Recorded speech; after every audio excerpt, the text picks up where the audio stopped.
Hello दोस्तों, आज मैं जैव विविधता जिसे अंग्रेजी में बायोडायवर्सिटी कहा जाता है उसके बारे में बताने जा रहा हूँ। अगर वीडियो अच्छा लगे तो अंत तक देखें और सब्सक्राइब कर दें।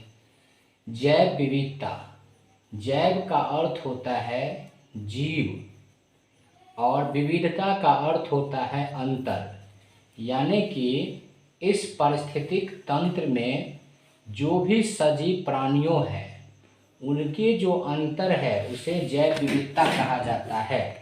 इस प्रकार किसी पारिस्थितिक तंत्र में, जो पारिस्थितिक तंत्र को अंग्रेजी में इकोसिस्टम कहा जाता है, में सजीव प्राणियों की विविधता को जैव विविधता कहते हैं। ऐसा नहीं कह दे कि निर्जीव प्राणियों की विविधता को जैव विविधता, ये गलत हो जाएगा। यानी किसी पारिस्थितिक तंत्र में सजीव प्राणियों में जो अंतर होता है उसे जैव विविधता कहा जाता है।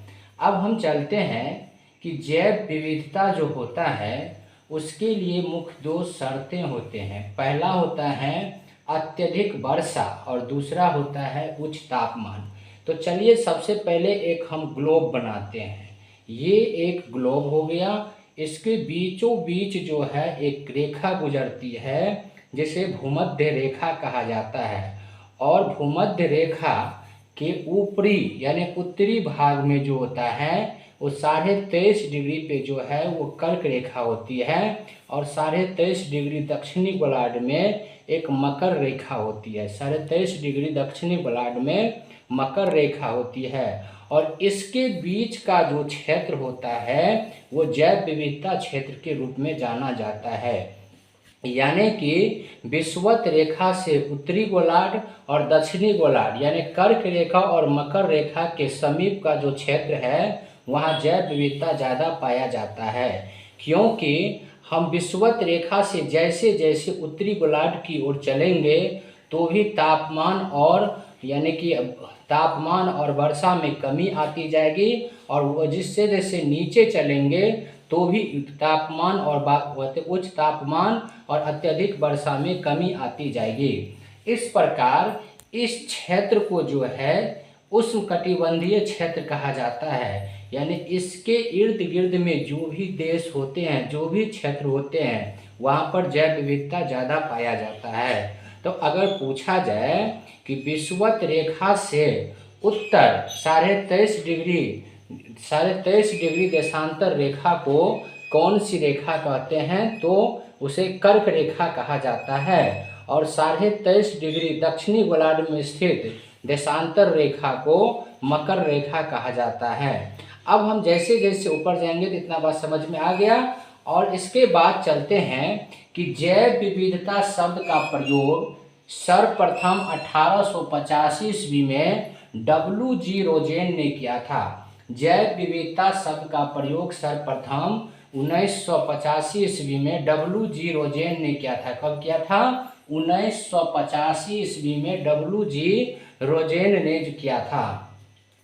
अब हम चलते हैं कि खास अपना बिहार के बारे में। तो बिहार प्राकृतिक संरचना के दृष्टिकोण से विविधता वाला राज्य है, क्योंकि हमारे बिहार एक चतुर्भुजाकार आकार की है, और इसके उत्तरी बिहार जो होता है वो बाढ़ के चलते जैव विविधता का क्षेत्र पाए जाते हैं, जबकि दक्षिणी बिहार जो है वो सूखा से ग्रसित होने के चलते जैव विविधता, और हम पहले ही बता चुके हैं कि जैव विविधता के लिए दो शर्तें होती है। पहला होता है अत्यधिक वर्षा और दूसरा होता है उच्च तापमान। तो यानी कि उत्तरी बिहार में अत्यधिक वर्षा के चलते बाढ़ आ जाती है, जबकि दक्षिणी बिहार में यानी कि उच्च तापमान के चलते सूखाग्रस्त क्षेत्र हो जाता है। इस प्रकार बिहार जो है प्राकृतिक संरचना के दृष्टिकोण से जैव विविधता वाले राज्य माना जाता है, और बाढ़ जो है हमारे बिहार के विकास में एक सबसे बड़ी बाधा के रूप में भी प्रकट होती है। अब WCMC के अनुसार विश्व में 16 लाख जैविक जातियां पाई जाती है। यानी 16 लाख क्या पाया जाता है? जैविक जातियां, जिनमें से लगभग 8% भारत में पाई जाती है। अब कितने परसेंट? 8% भारत में पाई जाती है। अब हम जानते हैं कि ये भारत की स्थिति में जान लेते हैं कि जैव विविधता कैसे कैसे है।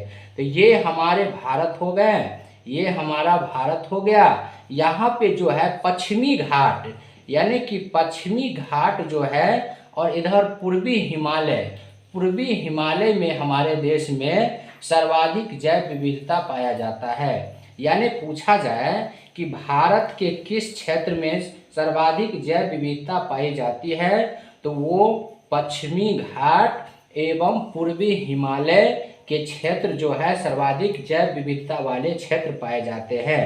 यानी कि पूर्वी हिमालय जो है वो ज़्यादातर बाढ़ से प्रभावित क्षेत्र होते हैं, जिसके कारण वहाँ जैव विविधता होती है। जबकि पश्चिमी घाट जो है वो वहाँ जो उच्च तापमान होने के कारण वहाँ भी जैव विविधता क्षेत्र पाए जाते हैं।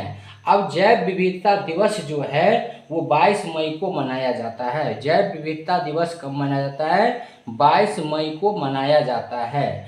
अब जैसे जैसे साइंस का विकास हो रहा है वैसे वैसे जैव विविधता में अंतर होते जा रहा है, क्योंकि जैव विविधता के लिए बहुत बड़ी संकट की समस्या उत्पन्न होते जा रहा है। यानी कि उसका प्रमुख संकट कौन कौन से हैं? तो वो है प्राकृतिक आवास का नष्ट होना। यानी कि प्राकृतिक आवास का अर्थ हुआ जैसे कि वन हो गया, जलीय जीव के लिए जल हो गया, और ये सब जो है दिनों दिन नष्ट होते जा रहा है, जिसके कारण जितने भी सजीव प्राणी है उस पर इसका प्रतिकूल प्रभाव पड़ता है। और दूसरा कारण है ग्लोबल वार्मिंग, जिसको वैश्विक तापक्रम कहते हैं। यानी कि वायुमंडल में तापमान बढ़ने के कारण भी बहुत सारे ऐसे जीव हैं जो तापमान की क्षमता यानी बर्दाश्त नहीं कर पाते हैं, जिसके कारण वो जीव विलुप्त के कगार पर पहुंच जाते हैं। जैसे एग्जाम्पल के तौर पर गिद्ध हो गया, जो अभी विलुप्त के कगार पे पहुंच चुका है। तीसरा कारण है विदेशी प्रजातियों का आक्रमण। विदेशी प्रजातियों का आक्रमण आगे ये भी हो सकता है कि अधिक से अधिक उद्योग का लगाना भी एक जो है जैव विविधता के लिए संकट का विषय बन जाता है। तो इन सभी बातों पर ध्यान दिया जाए, अगर इन्हें कम किया जाए तो जैव विविधता की संकट से रोका जा सकता है। अब हम चलते हैं कि दुनिया में बहुत सारे ऐसे वन्य जीव है जो प्राकृतिक यानी कि विलुप्त के कगार पर पहुंच चुके हैं। इसीलिए सरकार क्या करती है, समय समय पर कुछ प्रयास करते हैं, जिसमें पहला प्रयास जो होता है इन सीटू प्रयास। इन सीटू प्रयास का अर्थ हुआ कि किसी भी जीव के लिए वो स्थान जहाँ से वो पहले रहते आया है, यानी कि जिस जीव का जैसा स्थान चाहिए उसको वैसे ही स्थान देना ही इन सीटू प्रयास कहलाता है। जैसे कि कोई भी जंगली जानवर के लिए वन चाहिए तो उसको वन में ही स्वतंत्र रूप से छोड़ देना, वो क्या कहलाता है? इन सीटू प्रयास कहलाता है। जबकि एक्स सीटू का मतलब हुआ बाह्य स्थान पद्धति, यानी उसको मानवों के द्वारा एक जैसे कि चिड़ियाघर हो गया उसके रूप में स्थापित करके वहाँ पर उस जीव को प्रतिकूल वातावरण देना एक्स सीटू प्रयास कहलाता है। अब हम चलते हैं 1825 ईस्वी में जीव वैज्ञानिक हैमिल्टन ने गंगा में 275 प्रकार की मछलियों की दर्ज किया था। कितने प्रकार की मछलियां? 275 प्रकार की मछलियां को दर्ज किया था। और इसी आधार पर यानी गंगा में एक मछली पाई जाती है डॉल्फिन, जिसे बिहार का राजकीय मछली का दर्जा दिया गया। बिहार का राजकीय मछली पूछा जाए तो वो कौन सा है? तो डॉल्फिन है। सॉरी, भारत का राष्ट्रीय मछली जो है डॉल्फिन की दर्जा दिया गया है। अभी फिलहाल में पटना के पास गंगा नदी में एक डॉल्फिन प्रजनन केंद्र की स्थापना की गई है ताकि इसके प्रजातियों में वृद्धि लाया जा सके। अब चलते हैं पारिस्थितिक तंत्र का प्रयोग सर्वप्रथम एजी टांसले ने किया था। पारिस्थितिक तंत्र का प्रयोग सर्वप्रथम एजी टांसले ने किया था। ये तो मैंने बता दिया जैव विविधता के लिए शर्त यानी अत्यधिक वर्षा और उच्च तापमान जो है जैव विविधता के लिए शर्त होती है और जैव विविधता दिवस 22 मई को मनाया जाता है। अब हम चलते हैं कि जैव विविधता यानी कि अभी जो है बहुत सारे ऐसे जीव हैं जो विलुप्त के कगार पर पहुंच चुके हैं, तो उनकी क्या करती है सरकार, एक सूची तैयार करती है। उस सूची को रेड डाटा बुक कहा जाता है। कौन सा बुक कहा जाता है? रेड डाटा बुक कहा जाता है। और रेड डाटा बुक यानी में सूची में क्या करता है, वैसे जीव जो विलुप्त हैं उसको दर्ज करके उनके संकट की परिस्थिति से रोकने का भरपूर प्रयास की जाती है और उनके प्राकृतिक आवास यानी कि इन सीटू प्रयास या एक्स सीटू प्रयास के पद्धति द्वारा उनके प्रजाति में वृद्धि लाई जाती है। यदि ऐसा नहीं किया जाएगा तो पारिस्थितिक तंत्र खतरा में पड़ सकता है और बहुत सारे जीव की जो है विलुप्त कगार पर चले जाएंगे, क्योंकि हम जानते हैं कि दुनिया के जितने भी जीव हैं सभी के बीच अन्योन्य श्रय की क्रिया होती है। इसीलिए इस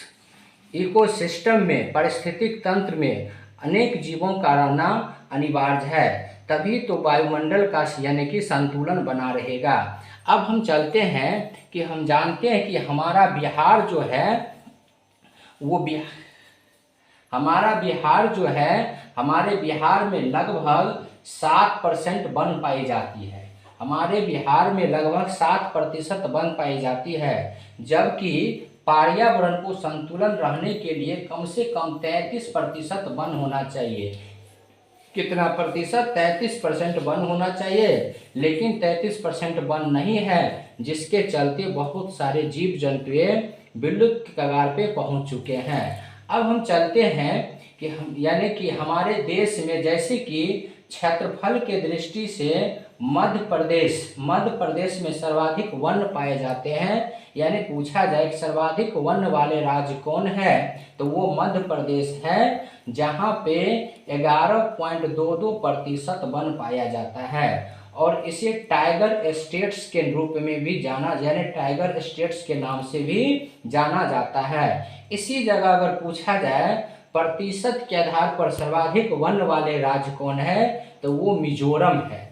प्रतिशत के आधार पर सर्वाधिक वन वाले राज्य कौन है? मिजोरम है, जहां पर लगभग 90% भाग पे वन है। क्योंकि वन जो है किसी भी सजीव प्राणियों के, जानवर के जो है एक आवास होता है, उस आवास को अगर खत्म कर दिया जाए तो वो प्रजाति विलुप्त के कगार पर जा सकता है। इस प्रकार जैव विविधता के बारे में आप लोगों को अच्छी तरीका से समझ में आ गया होगा।